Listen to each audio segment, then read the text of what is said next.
Okay, all right. Good evening, everyone. Again, it's wonderful to see everyone. We have some new people joining us this evening. Welcome to all of you as well, and welcome to our special speaker and teacher this evening, Rabbi Dr. Nehemia Polen.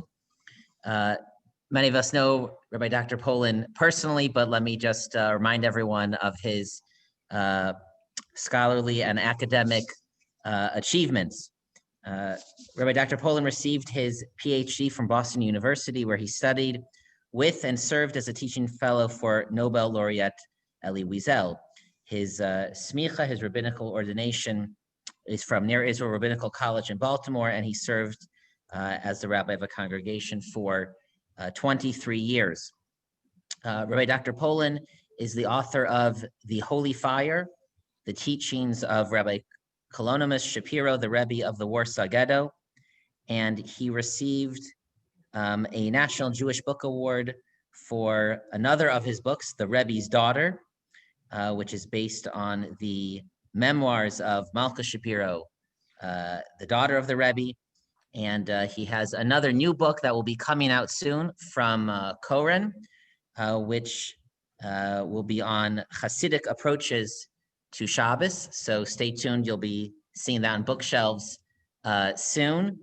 And I think it is based on work related to that upcoming book that Rabbi Dr. Polen will be teaching and learning with us tonight. The official title of tonight's talk, of tonight's learning, is Awakening Sacred Passion, a New Introduction to Shabbat Zemirot. So I think we'll be learning about Zemirot in general, but we'll be focusing on one Zemer in particular, Baruch Kel Elyon. There was a note, Rabbi Polen, that if people have a Tanakh handy, they should bring a Tanakh. Is that still correct? If you have it at hand, that would be great. But I did reproduce most of the psukim, most of the verses on the source sheet. Okay, great. And we are recording tonight. It'll be available on the Young Israel YouTube page. And Rabbi Polen, if people have questions, can we ask in the middle? Should we save them? I would say let's devote the last maybe 15 minutes to questions. Okay, wonderful. And okay, that sounds great. And just finally, we do have an anonymous sponsor for the talk tonight, and we thank that anonymous sponsor. If anyone would like to sponsor upcoming talks, that is always very much appreciated. And I'll also just I don't thank her every time, but I should thank Ellen Hertzmark, who's on for her help in organizing all of these talks, so that we have such a wonderful variety of interesting speakers each week. And with that, I will turn it over to Rabbi Dr. Polen. Thank you very much. Thank you, Rabbi Hellman. Thank you, first of all, for your wonderful leadership at this time. I know from experience that it takes a tremendous amount of not only wisdom, but effort and energy and siyata d'shmaya, divine help, to lead a congregation at any time, and certainly at this time. So our admiration and our great thankfulness go to you. So tremendous yasher koach, really, and every blessing. And Ellen Hertzmark, thank you for reaching out to me as well. Thank you so much. I want to begin by mentioning my wife's father. Lori is here with me. Actually, I hope you don't mind being on the screen, okay? And her father, Noah Wolf, was a mohel for 50 years. And I think he stopped— 63 years, thank you. And I think at some point he stopped counting, but it was over 30,000 britot, over 1,000 adult Russians, surgery, anesthesia with a hospital, and so on. And now he's celebrating the birth of great grandchildren. So I mention that because some of the kids, some of the children like to ask him, as we do with elderly people, he's in his mid-90s, what's the secret of your success, right? Not only about the long life in terms of chronological age, but just the flourishing of this beautiful family, B'li Ayin Hara, and all the achievements. And he is rumored to have said, sing Zemirot at the Shabbos table. That's it. That's the encapsulation of it. So there is something to the power of singing Zemiros. It's more than an aesthetic embellishment. It's more than just the frosting on the cake. And we see this because some of our greatest figures did compose Zemiros. Ibn Ezra, Libi Ubasari, Rabbi Huda Halevi, Yona Matzavo Manoach, Rabbi Isaac Luria composed in Aramaic mystical Zemirot that are sung everywhere now, especially in the world of Hasidut, but outside there as well.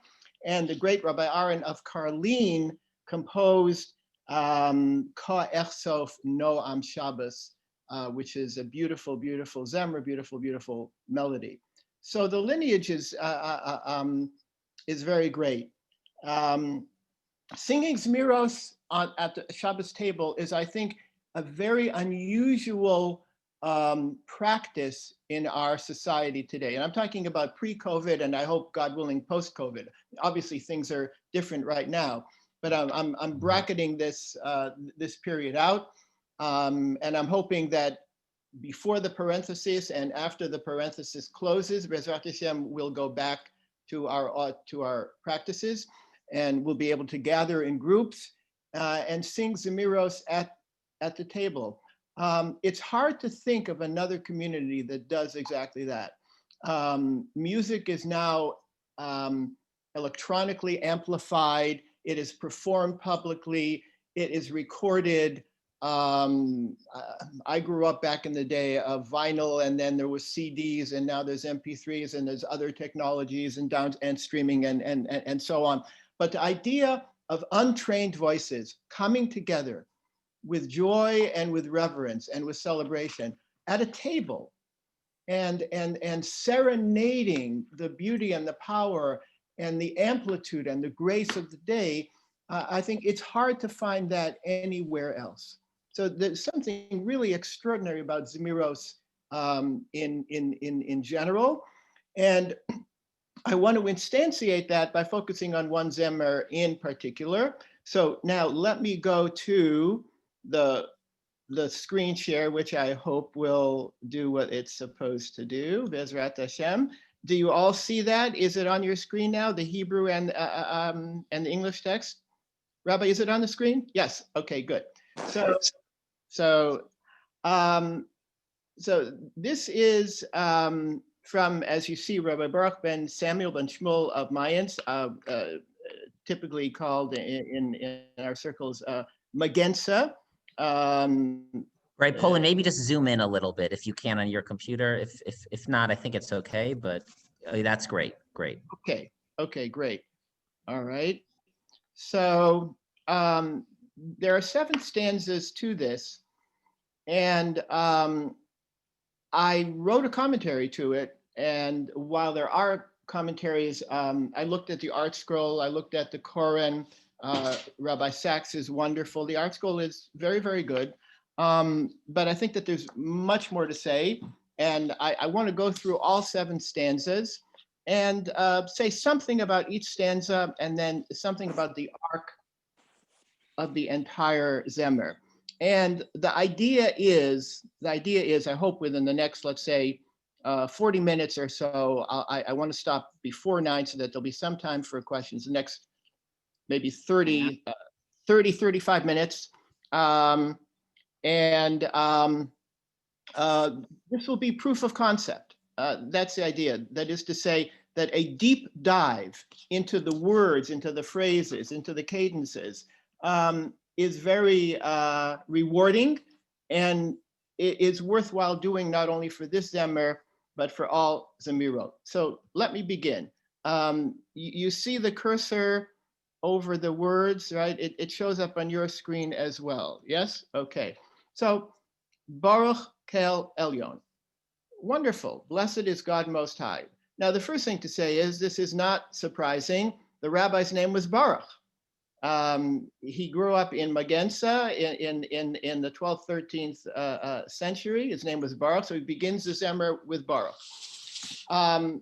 That's a good place to start.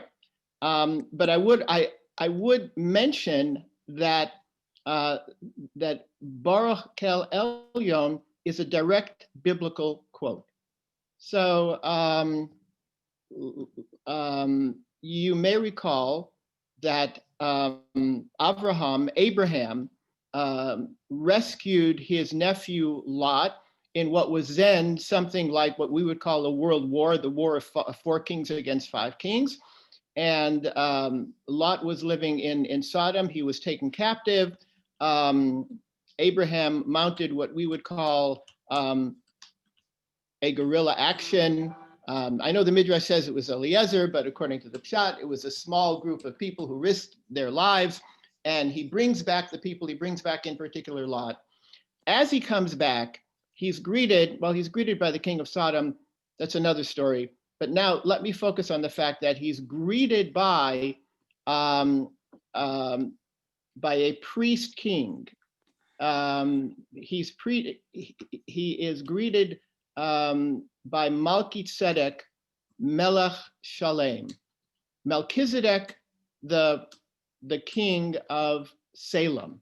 This is really the only place in the 5 books of Moses where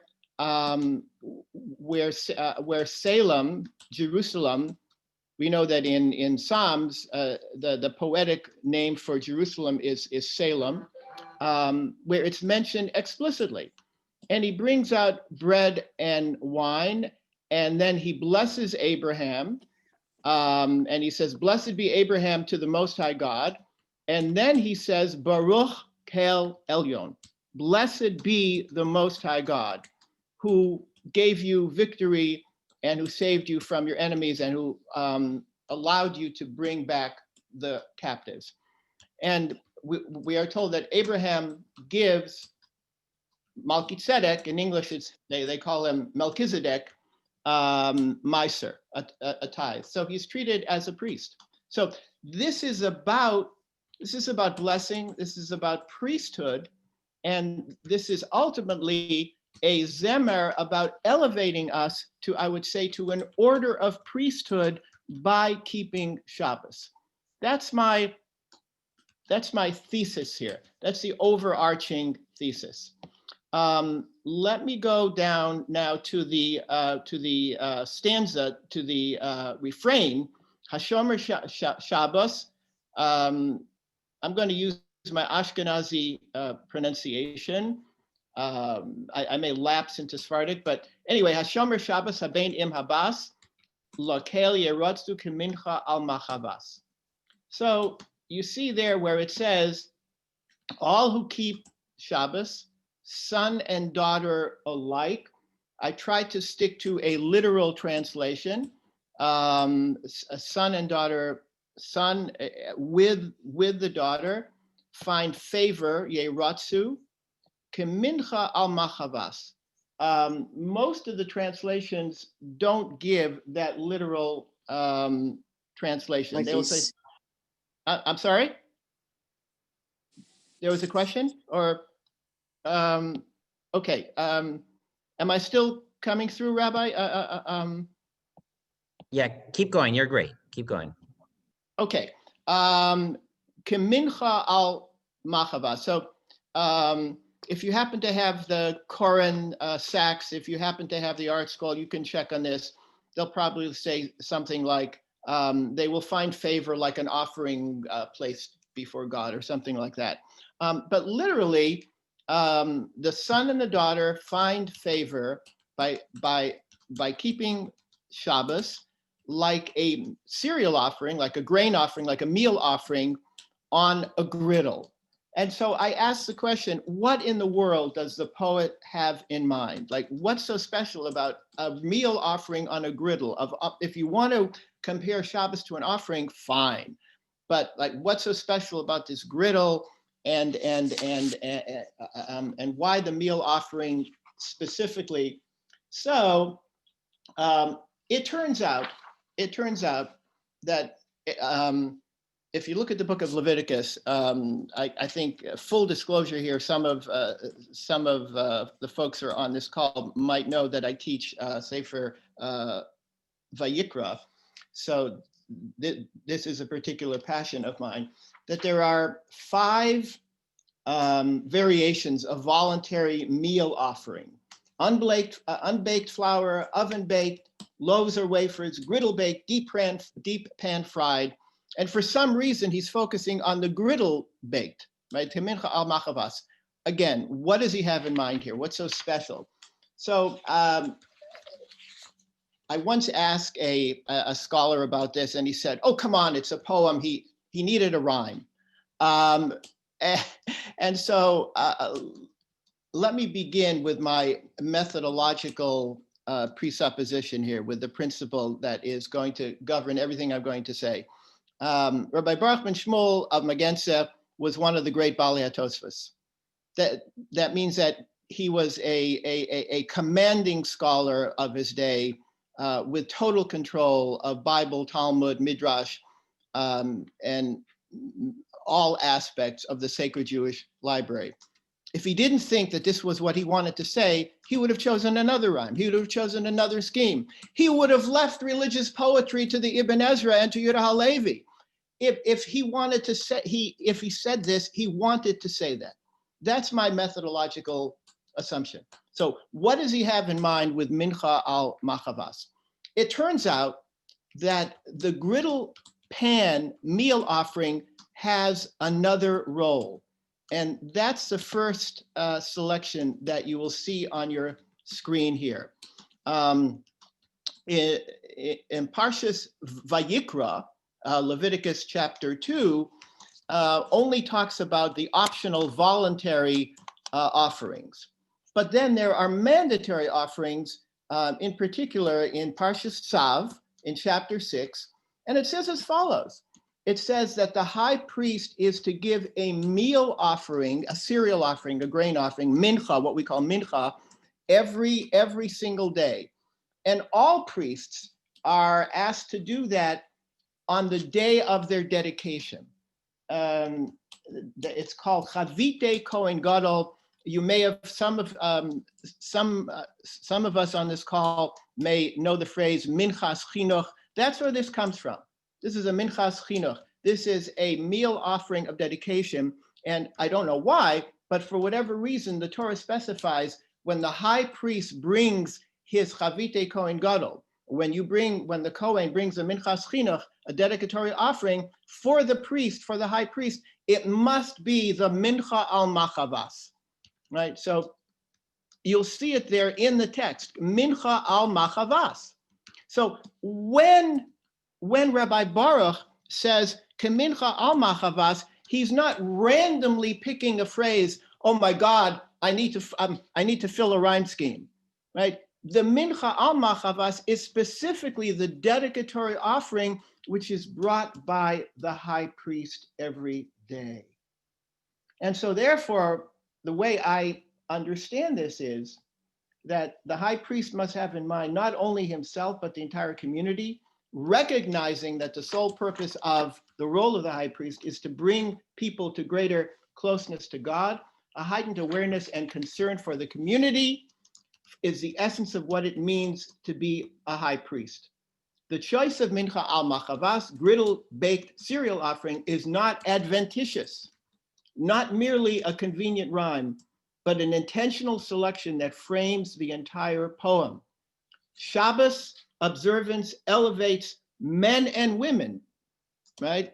Haben im abbas, to a priesthood of sanctity, enabling them to bring the offering of their very selves, a gift that God is guaranteed to accept with favor and with grace.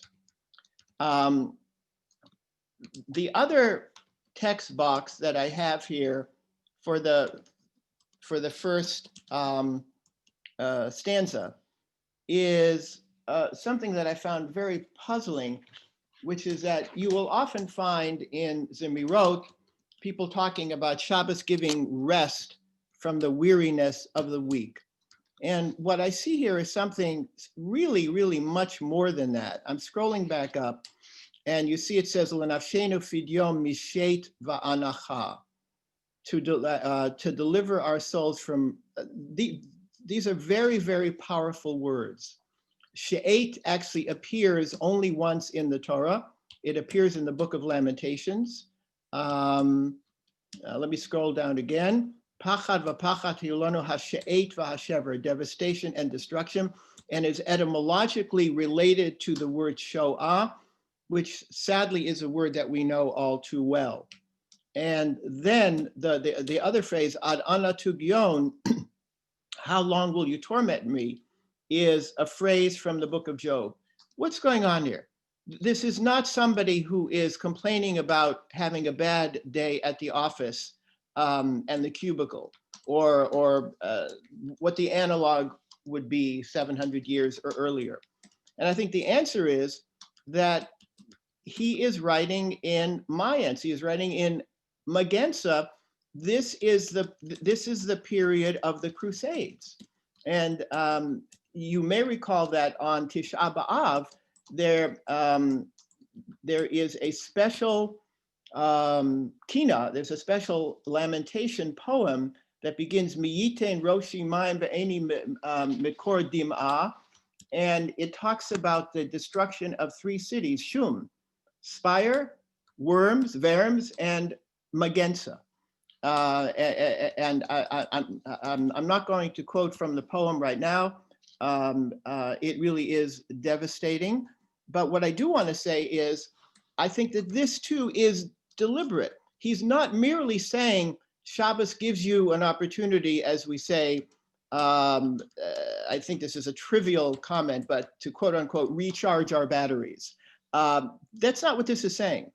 This is saying that this is where we find refuge from the currents of history that have been sweeping over us in a very destructive fashion. So it's a very, very powerful statement about the role that Shabbos is playing. And Shabbos not only gives surcease from the danger, or at least the hope that we can find surcease from the danger, but I would say more than that. It's the elevation to dignity. It's the elevation to nobility. It's the elevation to a sense of, as we're saying, priesthood, right? So there's unity already in this very, very first stanza. It begins with the words Baruch El Elyon, which is easy to miss. That's a direct biblical quote from Melchizedek, the priest of the Most High, and then it goes son and daughter, and then it talks about the offering of the high priest, and then in the middle it talks about the terrible, terrible winds of history that he and his town have been suffering through. And so it's as if he's saying the dignity and the nobility and the holiness that we have are due to the refuge in time that we call Shabbos. That's the first verse. Second stanza. Roche barovos melech olamim es amo lishbos izein baneimim. B'machole arevos b'mine matamim b'malbushe kovod zevach mishpacha. And again, you have the refrain. God who rides the heavens, sovereign of worlds, gently told his people to rest. So you see, I bolded and I highlighted this word izein baneimim. All the translations which I consulted translate izein very reasonably as related to ozen, the ear, and that is to say, gave us to hear, right?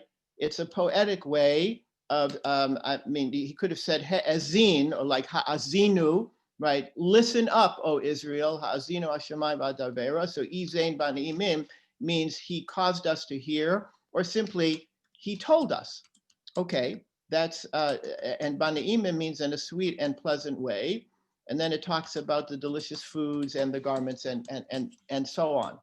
I think that's fine, but I noted that the word Izain, I think at least in that form, appears only once in Scripture. It appears in Koheles, Ecclesiastes, and I'm scrolling down. Again, I'm assuming that when I scroll, it scrolls on your screen as well. I'm only looking at my screen. I'm not looking at the people. So, Rabbi, I would ask you if something is wrong from my end technically, please break in and let me know. So far, you're great. No So problem. everything is perfect. Thank you, Rabbi. So, so this box is from Kohelet, Ecclesiastes. The end of the book, very, very, as you know, a profound and infinitely intriguing and challenging book, book of wisdom, but not simple wisdom, very complicated wisdom. Then at the very end, it says, "V'yoter shayakelet hacham od lime dat et ha'am v'izein v'chiker tikein mishalim harbe." So I picked this up, I think, from Safaria, which is very trusty. I think many of us use it constantly now. Koheles was a sage who continued to instruct the people. He listened to and tested the soundness of many maxims. But then look at the comment. Ibn Ezra says something really wonderful on the word v'izain. Shiurim, that is to say, izain here is that he composed poems which are written in meter and in parallelism, and I think that's what he means by the izain. It's not just listening to, but look at the way he says it now. Chibur moznei hachachma. He invokes the idea of the balance of wisdom. Okay, moznayim is the way we used to weigh things before we had the scales that we have today, electronic scales. Was a balance scale, right? Remember the symbol of justice, which we yearn for at all times, and especially now. The symbol of justice is the balance scale, and of course the judge is supposed to be blind to the people who are present. So chibur moznei hachachma, that is to say, he composed maxims that were written in the balance of wisdom. Now, Don Yosef Ben Yechia, this is not a well-known commentary. I was lucky to stumble across it. It's not usually printed, nor is it in Safaria, but I was able to find it online. And it says, Hu melechet hahigayom, this is logic, hamalamed ladam dat ledaber hadibur hamesudar v'hameuzan b'moznei tzedek. Do you see those words? I mean, they're really lovely words. I mean, just from this snippet, you see that Ibn Yahya's commentary really deserves a wider publication. It should be reprinted. So he's talking about a wise person who speaks in an organized and a balanced fashion. That's the sign of wisdom. So izain is about listening and hearing, but it's also about balance. And then he says, Vato b'nei shoav. He puts in listening as well, but he says, if you speak in a measured, gentle, balanced way with equipoise and equanimity, then you're more likely to be heard by the listeners as well. I would only add one thing, that I'm certainly no medical doctor, but I do know a little bit that problems of balance are often problems of the inner ear, right? It's actually the inner ear that is involved, or the middle ear that is involved with balance. And if somebody gets vertigo, or there's a condition called mal du débarquement, which is vertigo that doesn't go away. It's all about what's happening with the fluids in the ears. So actually, ears and balance are really all one. And so now going back to the poem, I would say that what he has in mind there is Izain Bani Imim, is that God gives us Shabbos. Outsiders tend to think of Shabbos as a deprivation, as a day that you can't do things. It's a day you have to kind of like get through. It's a day of, God forbid, suffering. It's a day of subtraction. And he says, no, that's not what it's about. God gave us to hear, but it's also about balance. It's all about the balance of what we do, what we don't do. And it's about delicious foods and opportunities to be with family. And it's about the dignity. And that's why Shabbos works so beautifully the way it does. So that's Izain is listening, but Izain is also balance. Okay, third stanza.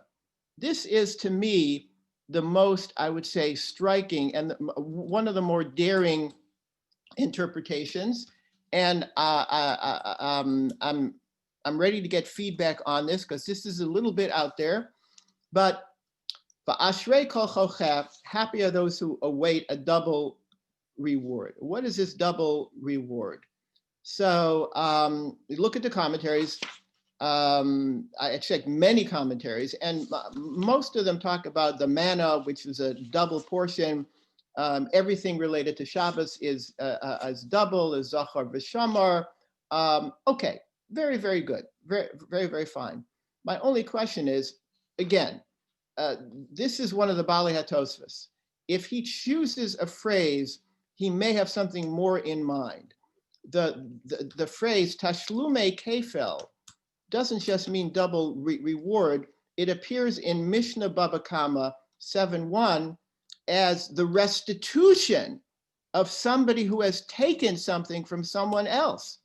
You see it there in the box in the Mishnah, Meruba Midas Tashlume Kefel, Midas Tashlume Arba V'Chamisha. There's twofold restitution, and sometimes it's 4 and 5. So Tashlume Kefel is a direct quote from the Mishnah from somebody who's obligated to give restitution. Well, if we take that quote seriously, then what is that saying? So I turn to the word kefel, which again is not a common word in the Tanakh. Guess where it appears? It appears in Isaiah 40, where Isaiah begins the prophecies of consolation. And he says, speak to the heart of Jerusalem, call to her, because her time of service is over. She has sinned, but now it's all been forgiven. She has taken from the hand of God double for all her sins. The Abarbanel says it quite explicitly. He says, well, of course, ultimately everything is just. However, the prophet is consoling the people with the thought that, as he says, he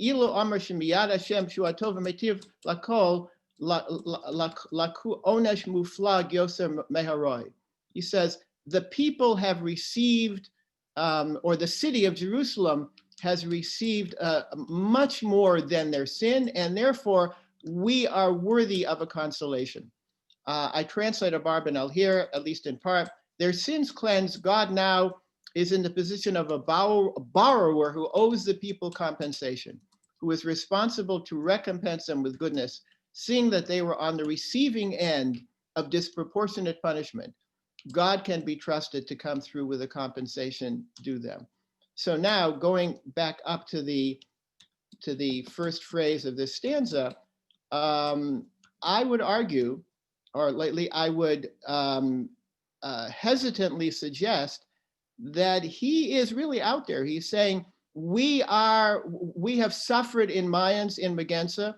Jerusalem, the city, continues to suffer from the Crusades. Isaiah has already said that we have taken a double measure of punishment. We now are looking for a double measure of compensation, much like the Tashlume Kefel of the Mishnah of Baba Kama. The poet is being very daring And that's his consolation. And he says, this all comes as a result of the worthiness and the nobility of our Shabbos observance. And the last phrase, I'm going to do this one very quickly because I'm looking at the time. I do want to say something about each one of the 7 stanzas. Kashemes lo zarcha is about Jacob. He struggles with the angel. According to the rabbis, as you know, it's the guardian angel of Esau. You may know that in the Middle Ages, actually beginning with the Midrash and then going into the Middle Ages, Esau is considered typologically the origin of Christianity. And of course, the people in the Crusades were suffering from the extremism, the violence of some of the perpetrators within the world of Christendom. And so he's looking for Vayizrach lo Hashemesh, right? That's the phrase, Hashemesh lo zarcha. That's the phrase in Genesis after Jacob struggles with the angel and demands a blessing, and the angel gives him a blessing, as if the poet is saying, it's not enough that we in Magensa or our compatriots or the city of Jerusalem survives. We expect a blessing. We expect the restoration not only of our lives, but we expect a restoration of our dignity. That's my reading of that phrase. 4th stanza. This to me is the most precious one. When it dawned on me what he's saying. Rabbi, am I still scrolling and I'm still keeping up with the text that's on the screen? Yep, Yes? everything great. Yep. Okay, thank you very much. This is the 4th stanza. Kol shomer Shabbos kados mechalolo, hein hechsher chibas kodesh gorolo. That may be the most puzzling phrase in the entire poem. And again, as somebody who is passionately in love with the book of Leviticus and with the Mishnayos and the Gemara of Zvachim and Menachos, this has a particular resonance for me. So I wrote this out. Let me read the English. All who keep the Shabbos fully, not profaning it, suitability for beloved holiness is their lot. Well, what does that mean? So let me scroll to the text now. This is the Gemara Psachim 20a, and it talks about Diskasher b'chibas hakodesh. This wasn't so long for anyone doing Daf Yomi. This wasn't so long. Maybe there's some Daf Yomi, yeah. Thank you, Rabbi. So it says, food is rendered susceptible to ritual impurity by the esteem for sacred objects. Actually, I think I got that from the Steinsaltz English, from the Koren Steinsaltz English, which is, of course, quite wonderful. According to this principle, certain items that normally would not be susceptible become susceptible to the purity and purity system due to their extreme sanctity. And I explain more here. The word hechsher it does not mean what it means in our world, a kosher food symbol. The word hechsher indicates a state of susceptibility to Levitical impurity. In the book of Leviticus, it says, water falling on a harvested crop elevates a harvest to the category of food and activates susceptibility to contracting ritual impurity. Such susceptibility is considered an arrival to a higher status. That's what people sometimes have a hard time getting. Tuma is something positive. Stones and rocks and objects that have no utility cannot receive ritual impurity. So susceptibility to impurity is a mark of elevated status. So that's what hechsher does. What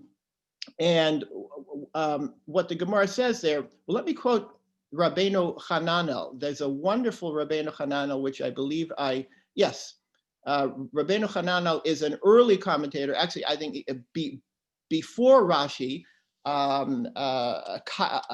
Kairouan in North Africa, Kolomar, and he says as follows. This is just so beautiful. I hope you see it on your screen. Tavat Adam lakodesh, mashveh hadavar shemakdish, afal pi shelo hukshar b'mayim ki'ilu hukshar.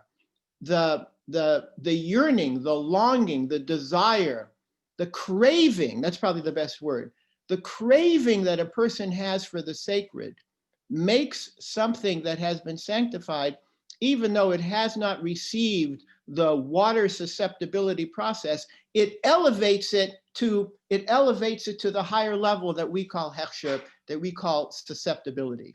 I think I have the translation of Rabbeinu Hananel down here. Well, whatever, there it is. Yes. So what Rabbi Baruch means is that the conscious observance of Shabbos sensitizes the individual to holiness and engenders a passion for it. Immersion in Shabbos' sublime spirit induces an acuity of awareness, a new sensory faculty that changes one's internal state, perception, and behavior. That's what he does mean. This interpretation, I have no doubt whatsoever that he has in mind. Notice, Hechsher chibas hakodesh goralo. When you keep Shabbos, you are elevated. It's as if you develop another sense, a sense of awareness of the sacred, which is sublime, which is noble, which is transformative, which is riveting, which is a calling to action. And that's why the last word of that line is goralo, fate. Since the person is more alert to spiritual matters, she or he can no longer go through life blithely innocent of sacredness and the responsibility that such awareness entails. One is now fated to be a different person. That's goralo, forever yearning and reaching for new levels of understanding and closeness with God. Shabbos transforms the individual, and we must be ready for the transformation. I'm just going to scroll up one more time that you'll see the Hebrew again. That's all in Hein Hechsher Chibas Kodesh Goralo. That's what Rabbi Baruch really encapsulates in those words. And I like to think that he entrusted us with the ability to decode what he was saying in that poetic, compressed way. I'm going to have to, I won't be able to cover everything I wanted to cover, but on the fifth stanza, I have to focus on this keser hilumim. Well, let me read the Hebrew. Chemdas hayomim karo kelitzur, va'asher lismimim imnia natsur, keter hilumim al rosham yatsur, tsur alamim rucho vamnacha. The rock, my God, called Shabbos beloved of days. Happy are the faithful it is kept, if it is kept intact.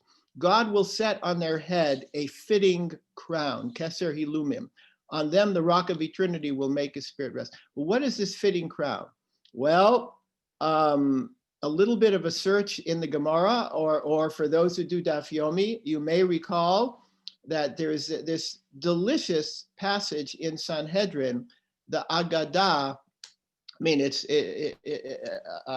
in terms of David, King David's personal life, it's actually not delicious, but quite tragic.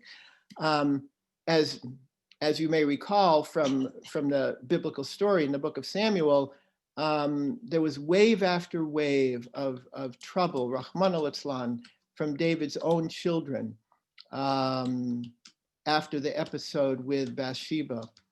And one of the episodes was an attempted coup, essentially, an attempted usurpation of the throne of David. And you can see the details there in 1 Kings.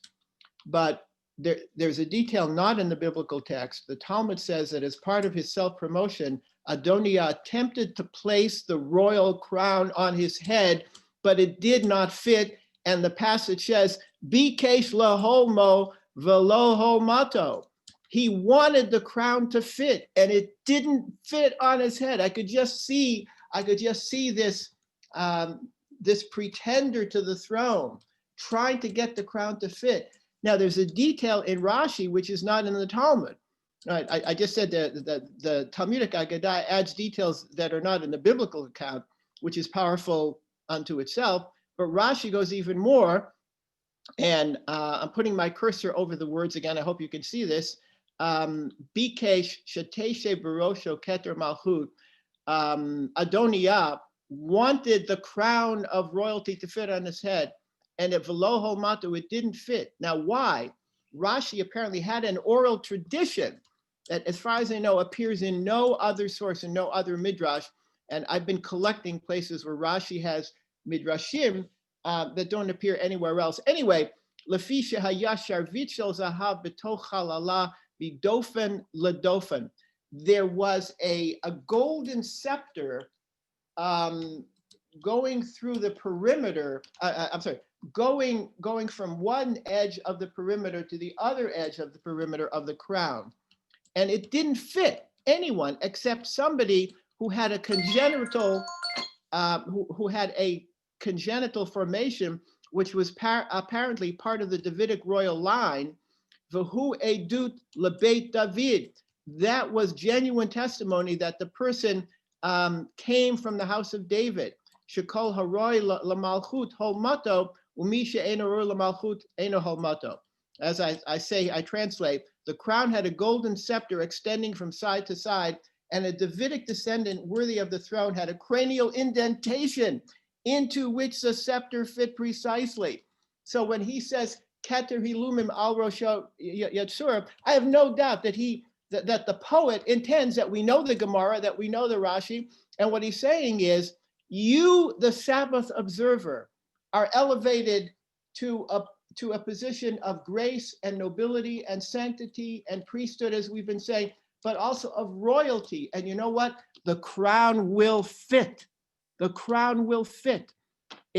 Shabbos confers majestic dignity. This crown of grace fits naturally, easily, without forcing or distortion. Next, Rucho Vamnacha. I don't have the time to fully unpack that, but that's Eldad Umeidad, the two people who got the spirit of Moses. Joshua was worried, and Moses says, don't be jealous for me. I wish that all people of the Lord, the people of Israel, would have the spirit of God. And we're going to come back to that, chapter 6. And again, we see that this idea of high honor, diadem on his head. I'll just very briefly look at the sources. I can't really go into it. But again, they're all priestly sources. The high priest has the oil of anointing on his head, and he is not to leave the sanctity of the tabernacle. Ki nezer shemen mishchat alokav ani Hashem. The distinction of the anointing oil of his God, mine is Lord. Again, it's another image of the high priesthood. And what he's saying is, habenim abat. It's son and daughter. Everyone observes Shabbos equally, zachar v'shamar. According to the halacha, women, as you know, can say kiddush. Whoever is involved in shamar is involved in zachar. There's total equality. The rules of Shabbat. So therefore, this is a high priesthood for everyone who observes Shabbat. I'm going to go to the 7th stanza because I promised there would be a little bit of time for questions. And I am looking at the clock. And I have something, I don't have something powerful to say, but the poet has something powerful to say. And I'm hoping to be the poet's mouthpiece here. The 7th and last stanza. Of course, there are 7 stanzas. Kodesh lachem Shabbat hamalka. She is holy to you, Shabbos the queen. El toch batechem lohaniach baracha. Within your homes, she deposits blessing. Bechol moshvotechem lo tasu malacha. In all your dwelling places, do no work. Benechem uvenotechem, your sons, your daughters, eved, manservants, v'gam shivcha, and maidservants. That's how it ends. And it's interesting that it ends with the word maidservant. So I'm going to, this stanza begins with Malka, with a queen, and it ends with maidservant. And I'm going to focus on that. Okay. And this one I'm going to read. I expected that it would be towards the end, and I'm giving you some thoughts that I've worked out. The 7th stanza is a culmination of the Zemer. Yes. Equality of women with men, habenim abat. Also maternal imagery, which I didn't really explore with you, but there's this mechololo. Mechololo means the one who gave birth to you. That is to say, the birthing imagery is a feminine figure. Malka, of course, is a queen, but Shifra is at the other end of the social spectrum. Shifra. This goes back to the Gemara, at least the queen image. We're more familiar with Shabbat, the bride, but the Gemara in Shabbos 119a also has Shabbos, the queen. Okay, and El Toch Batechem Laniach Bracha, to leave us with blessing in our houses. That's from Ezekiel 44:30. The first fruits offered in gratitude to God's priest, again, priestly, will deposit blessing within the home. The broader context is the prophet's vision of a rebuilt Jerusalem renewed on the basis of justice, purity, and Shabbos observance. So Shabbos is a sacred gift, a devotional offering akin to a first fruit contribution that infuses the entire crop with bounty and blessing. Meaning, as you know, the Zohar says, keeping Shabbos infuses all the days of the week with blessing. And it infuses our houses with blessing. But now, B'nechem uvenotechem, your sons and your daughters. So we've already had a Bein and a Bas.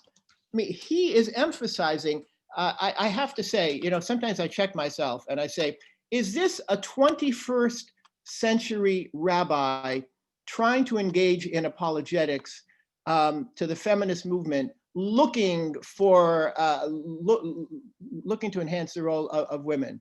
And I say, well, if it's me trying to do that apologetically, it's not me, it's him. He's got this son and daughter thing all over the place, and queens and other feminine imagery. He's the one in the 13th century, a Tosaphist, the 12th, 13th century Tosaphist, who's promoting and advancing the role of women in the sanctity, in this priesthood of Shabbos observance.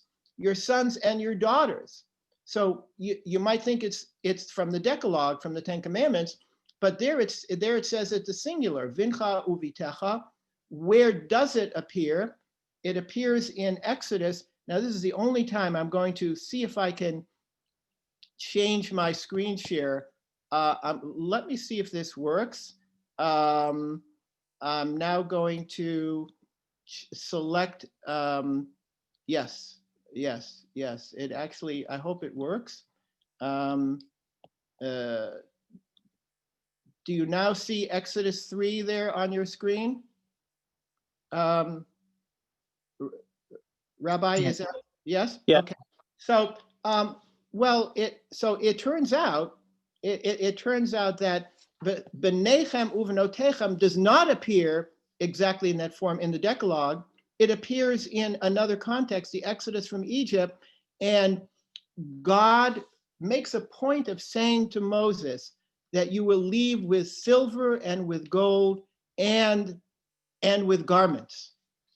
And it appears again, I skipped now, do you now have Exodus 12 on your screen? It's interesting, it says that they took silver and gold and garments. Take a look at the Rashi. The garments were even more valued than the silver and the gold. The later a thing mentioned in the text is more valued. That is to say, there's a progression, silver, gold, and garments. This, by the way, is utterly true. We forget this in antiquity, before the Industrial Revolution, before what happened in the mid 18th century and even more in the 19th century, with manufacture of cloth and clothing. Garments were, at least fine clothing, was more rare and precious than gold and silver. So the garments were garments of dignity, and to be able to put garments of dignity on the former slaves who were suffering, seeing their children look at them, and now they could put clothing of dignity, not just on themselves, but on their sons and their daughters. That was something utterly, absolutely huge. So now I'm going back to the main, am I back to my text, Rabbi? Am I back to, hopefully? No. I'm sorry? No? You're still on Exodus 12. Okay, so let me stop the share and I think that sometimes that will work. And let me, okay. Am I now back? Yes. Okay, good. Okay, so the suggestion then is that Malbushe Kavod, the elegant garments, are not just fashions, but they are the nimbus of radiance, the garments of light, the effusion of Shabbos peace that we can model for others, especially our children. Now, the final phrase, I'm coming to the very, very end. Eved v'gam shivcha. So quickly, I would say, well, that again is in the 10 Commandments, but it's not. The 10 Commandments talk about avdecha v'amatecha. Eved v'gam shivcha appears elsewhere. It talks. There's a passage in Joel. It's an eschatological passage that when the full redemption will come, God says, "I will pour my spirit on all flesh, and your sons and your daughters will prophesy." You see it, B'nechem v'notechem, the same words that appear in this poem. The old men will dream dreams, and the youth will see visions, and there will be prophecy even with the servants and with the maidservants, which means, as I understand it, if the servants see prophecy, then they're no longer going to be treated as servants. So this is not only inclusive in terms of gender, it is inclusive in terms of the egalitarianism of social structure. So even the humble maidservant will be blessed with divine spirit, and so on. So, and then this amazing midrash, take a look at it quickly. Perhaps, Rabbi, we can send these sources out to anybody who wants to see them, as I know I'm scrolling very quickly. I'm quoting the Tanchuma now. This is Medrash Tanchuma. Amar HaKadosh Baruch Hu ba'olam hazeh hayta nevoah ba'yechidim. In this world, the world as constituted now, it was exceptional, gifted, isolated individuals who were bestowed prophecy. Avolatid lavo, but in the eschaton, in the world to come, Al kol adam, all people will have prophecy. And then he quotes the verse in Joel that we've been looking at. And here's how I end. Let me read the last paragraph. Let us now reflect on the journey. It begins by saluting God Supreme, Kel Elyon, invoking the blessing that an ancient priest king gave to Judaism's ancestral founder. That's Avram. And ends with a gesture to the Shifcha, the most humble member of antiquity's social order. The message seems to be Shabbos embraces all, elevates all, transforms all, proclaims freedom for all, focused attentiveness to Shabbos with balanced and thoughtful observance yields an acuity of sublime perception, transforming one's being from within, bestowing nobility, dignity, and grace. The Shabbos observer rises to a priesthood of enhanced awareness and a prophetic illumination that conveys honor and transmits blessing to ever wider circles. Passion for holiness pervades every corner of the home and deposits a precious legacy for one's children. Thank you. Rabbi, thank you very much. Do we have time for a question or? Sure. I mean, if you have time, first of all, thank you. That was beautiful, Rabbi Polen. Whoever wants to sign off, feel free. And whoever has a question or a comment, you can address them to Rabbi Polen. Great. Any thoughts, comments? I'm never shy. Yesha koach, Nehemia. Janet, how are you? So amazing. So Yesha koach is beautiful, so beautiful, and your writing is gorgeous. Thank you. But that just the thing about the maidservant at Kriyat Yamsuf, Sar, what prophets. Shif alayam, beautiful, right? That I didn't think of that connection. Yes. What Janet is referring to is this wonderful midrash. Actually, that's a much earlier midrash. That's in Mechilta, on the verse in the Song at the Sea, Zekeli vanveyu, this is my God. It says, Mashe ra'a shifcha alayam, even the most humble maid saw a vision with greater clarity and depth and transformative electricity and power than Ezekiel saw when the heavens opened up for him. Right. And it does use the word shifcha. Yes. Yeah. Thank you. Thank you for that. Yeah. Any other thoughts? We can sit with this. We can sit with this. And Nehemia, Jesse here. Hey, how are you? Dr. Hefter, Dr. Jesse Hefter. I don't want to paskin, but I mean I would say Baruch Shechianu v'kimanu b'yanu lazman hazeh to see your wonderful visage. Great to see you. Yes. Amen. So in Christianity, there is a phrase. They're not sure who coined it. Maybe St. Augustine, maybe Aquinas, that said, "Whoever sings once, prays twice." Mm. And the idea behind it is that those songs and hymns that Christians, serious Christians, would sing in church, they would then sing around the table during their special meal. It would be a Sunday meal. So, we don't get maybe the opportunity to be with very serious Christians who might even do this, but per your statement at the beginning about, are there other cultures that seriously sit around the table and also sing, in untrained voices, blessing God, thanking God, blessing the day, counting their blessings. So there is a tradition in Christianity to do something very similar, which goes back quite far. If they're talking about it in the time of Aquinas, so that's quite far. Oh, thank you very much. Thank you very much. And this is something that, that is worthwhile cultivating, because of course it brings families together. Correct. Instead of holding, instead of everybody holding this, so you're not even at the table, you're wherever the screen takes you. If you're really singing together, then it really creates a bond of family. And strong families make strong communities, and strong communities make a better and more peaceful country. Be'ezrat Hashem. Be'ezrat Hashem. Amen. Yeah, thank you. I'll make just a couple of points. I normally don't say anything because these are opportunities for people to hear other great teachers, but I found it fascinating, right, Polen? I don't doubt that you're right about any of these references. I'm sure Rav Baruch of Magenza had all this in mind. So one thing just that really struck me is especially the Hein Hechsher Chibat Kodesh reference. And I never thought of it before, but once you sort of forced me to think of it, I'm happy I was thinking of he must be based on that halacha.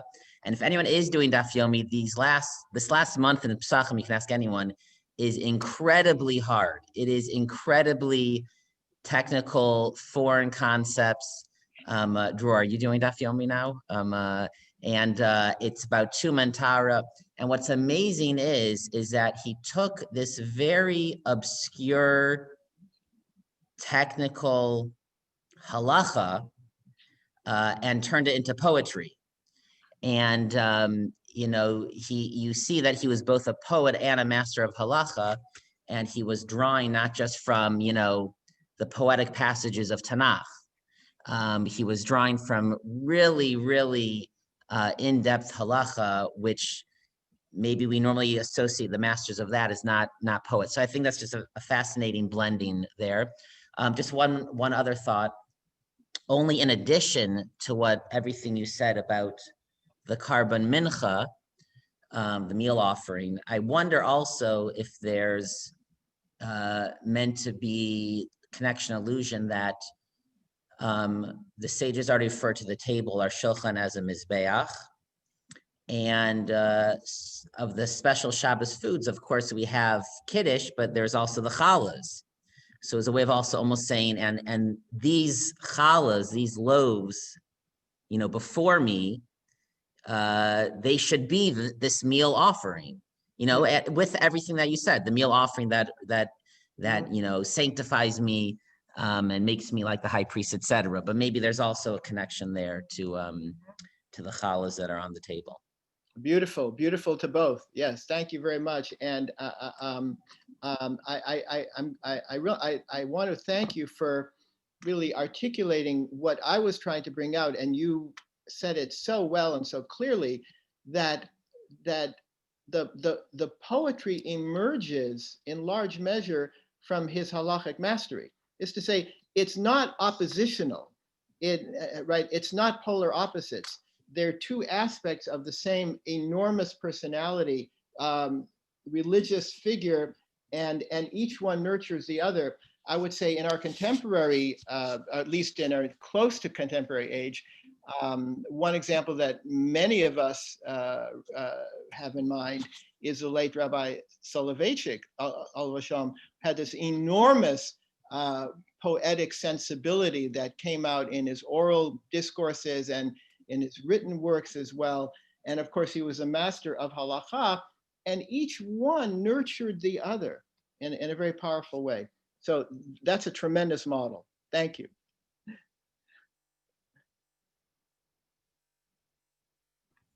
Okay, if there's no other last call for questions or comments, anyone else want to share anything or? Nehemia, this is Harvey. Harvey Sukenik. Welcome back. Could Single- you give us a rendition of the song? Oh, that's very, very kind. That's very, very kind of you.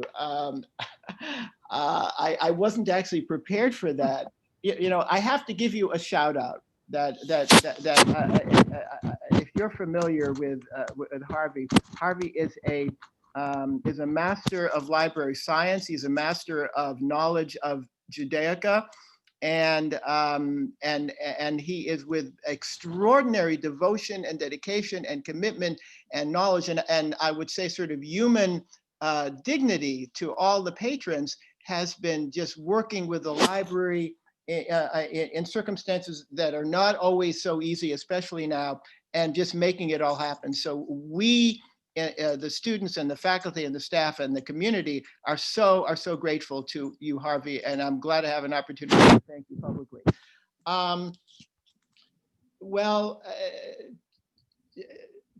You know, maybe we can do the last. There's a Baruch El Elyon, which has a different niggin for each of the stanzas, and I don't think we have the. I don't want to try the patience of everyone. But you know, it's Baruch El Elyon Asher Nasan Menucha. So maybe I'll skip to the last stanza. Is that okay? Will that? I mean, I want to. We would sing it at. That was the nigun that we used at the Talner Beis Medrash at Shal Shudas. At the Talner Beis Medrash, yes. Every week, the one with different melodies for each one. Yes. So, Jesse, Dr. Jesse, how does the maybe we should just skip to the. The only reason I'm doing this is because I really don't want to tax everybody's.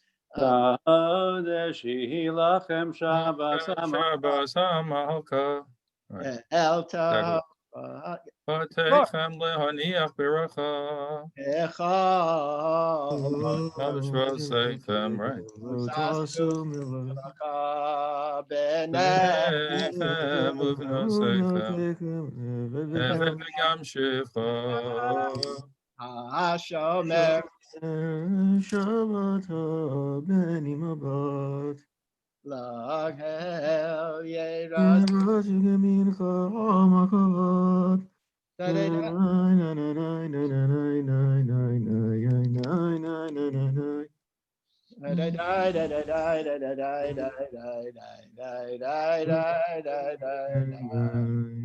All right, Dr. Michelson, thank you. Dr. Hefter, thank you. Rabbi Hellman, thank you so much. Harvey Sukenik, thank you. Everyone, thank you. William Shuren, everyone, thank you. And it's been a real delight. And may I just end with a bracha that may all of these blessings of joy, of happiness, of radiance, of nobility, of elevation, of sensitivity to holiness, and I would say a family togetherness, so important. family joy, and happiness. May they all come together. Siona Zephyrin in St. Louis, all blessings. Virtual hug. Thank you so much. Best to Dr. Dove. Thank you. He was on for part of it. Thank you so much. You're welcome. All right. Be well. All Wonderful. blessings and Shabbat Shalom, everyone. Shabbat Thank Shalom. you. Yeshua, thank you, Rabbi Polen. Good evening, everyone. Hi, Rabbi Hellman.